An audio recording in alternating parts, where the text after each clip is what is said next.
দুই যুগেরও বেশি সময় পর সমাবেশ, নেতাকর্মীদের মধ্যে তাই বাড়তি উচ্ছ্বাস। মিছিল আর স্লোগানে মুখর নরসিংদী।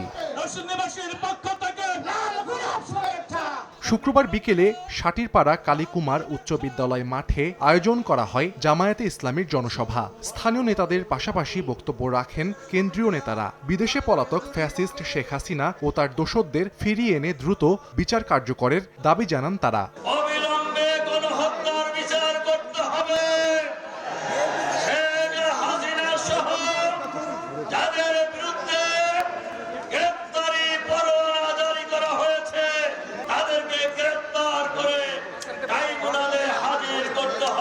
প্রধান অতিথির বক্তব্যে জামায়াত আমির ডাক্তার শফিকুর রহমান বলেন, কালো টাকা ও পেশি শক্তির প্রভাবমুক্ত ভোট উদযাপনে জাতীয় নির্বাচনের আগে জুলাই গণহত্যার বিচার ও প্রয়োজনীয় সংস্কার করতে হবে।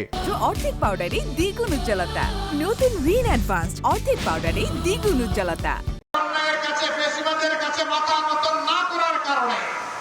যাদের নিবন্ধন কেড়ে নেওয়া হলো, তাদের নিবন্ধনটা পরিবর্তনের সাথে সাথে তাদের হাতে ফেরত দেওয়া উচিত ছিল।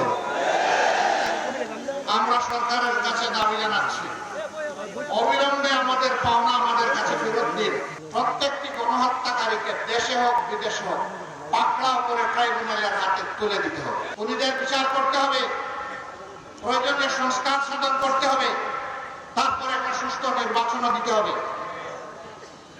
এই তিনটা দাবি আমার দাবি নয়, এটা জনগণের দাবি।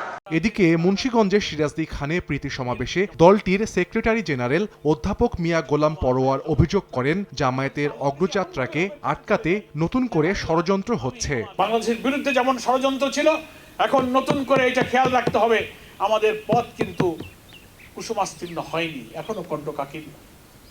এখনো ইসলামী ছাত্র শিবির এবং জামায়াত ইসলামের বিরুদ্ধে এই নতুন বাংলাদেশের স্বপ্ন আমরা যারা দেখছি, আমাদের বিরুদ্ধে কিন্তু নতুন করে ষড়যন্ত্র শুরু হয়েছে। 24-এর বিপ্লব ও ছাত্র জনতার আত্মত্যাগ সমুন্নত রাখতে জামায়াতে ইসলামী আপোষহীন থাকবে বলেও ঘোষণা দেন জামায়াতের সেক্রেটারি জেনারেল। ষড়যন্ত্রের নানা উইং তারা খুলছে। সাহাল আব্দুল্লাহ আলভি, সময় সংবাদ।